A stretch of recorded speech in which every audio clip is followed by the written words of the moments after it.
The Russian invasion of Ukraine is clearly the dominant issue of the moment, and the importance of the movement of a few share prices, well, that simply pales by comparison to what's happening on the streets of Kiev, Lviv, and others.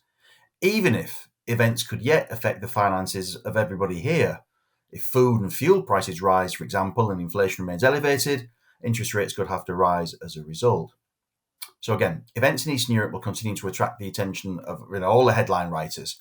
But from the much narrower perspective of financial markets and investment, there will be other items of note in the coming week.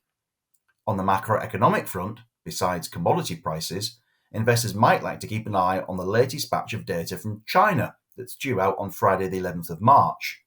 On that day, we should get the latest inflation figures, as well as updates on growth in retail sales, industrial production, and investment in tangible fixed assets. Now, the headline Chinese Consumer Price Index for inflation, the numbers haven't looked anything as ominous or scary as those we've been seeing in the West recently. This is partly because Chinese inflation jumped last year after disease prompted a spike in the price of pork.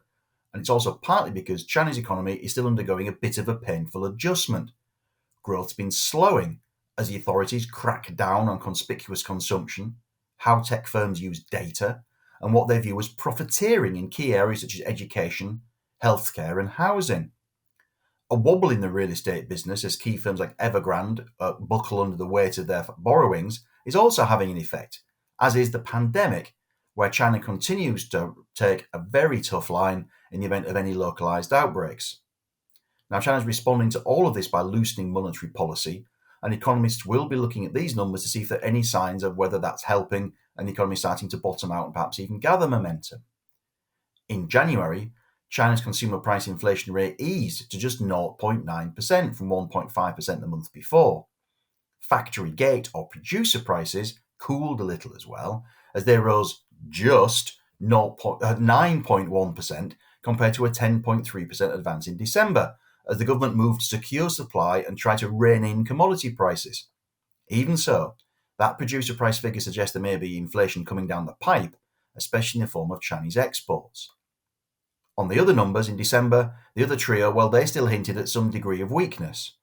Retail sales grew just 1.7% year on year, the lowest rate of increase in summer 2020.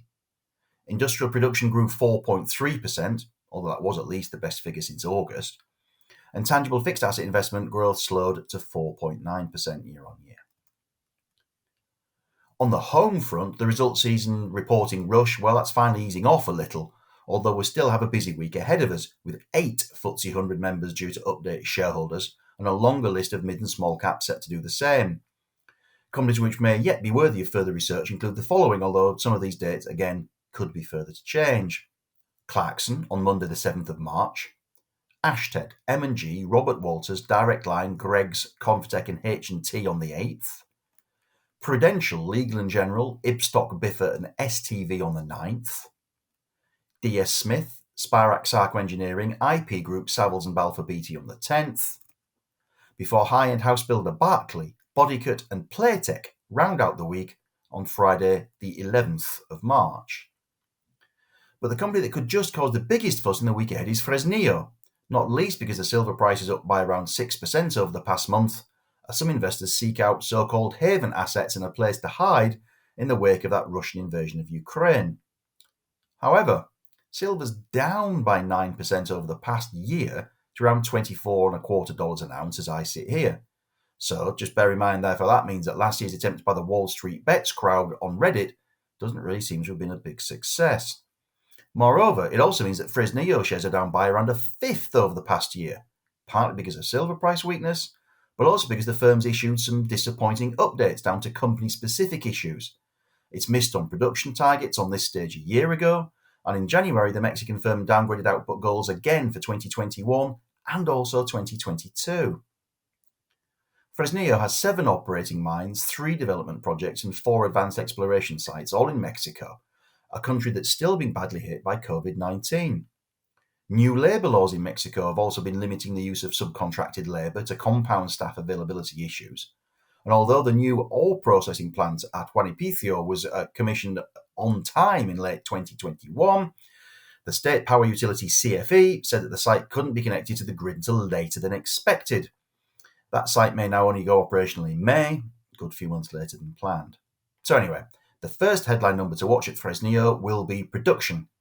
January's trading update revealed output of 53.1 million ounces of silver in 2021, no change relative to 2020, and below the target range of 53.5 to 59.5 million ounces.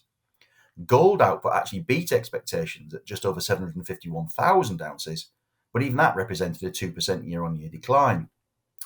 Now, so far for 2022, Fresnillo's targeted silver output of between 50.5 and 56.5 million ounces of silver, and a gold output drop to around 600 to 650,000 ounces. Attention will then switch to costs.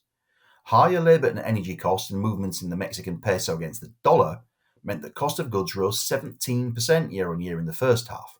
So it'll be interesting to see how that trend developed in the second 6 months of 2021. Shareholders' attentions will then switch to profits, naturally.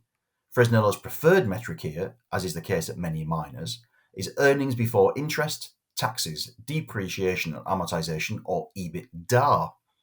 Now, at the first half stage, EBITDA rose 59% year-on-year.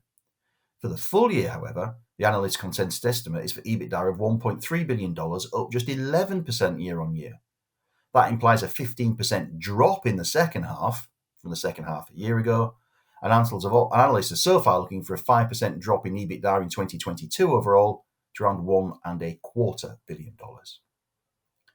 The final headline item will then be the dividend.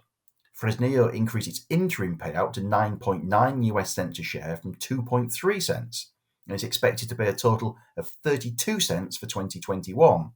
But even then, again though, that implies a drop in the second half dividend to 22.1 from 23.5 US cents a year ago. For this year that's just begun, analysts are currently expecting a slight drop to 26 US cents a share. I hope that you and your families are all in good health and good spirits. Thank you for watching, and I look forward to seeing you again next week.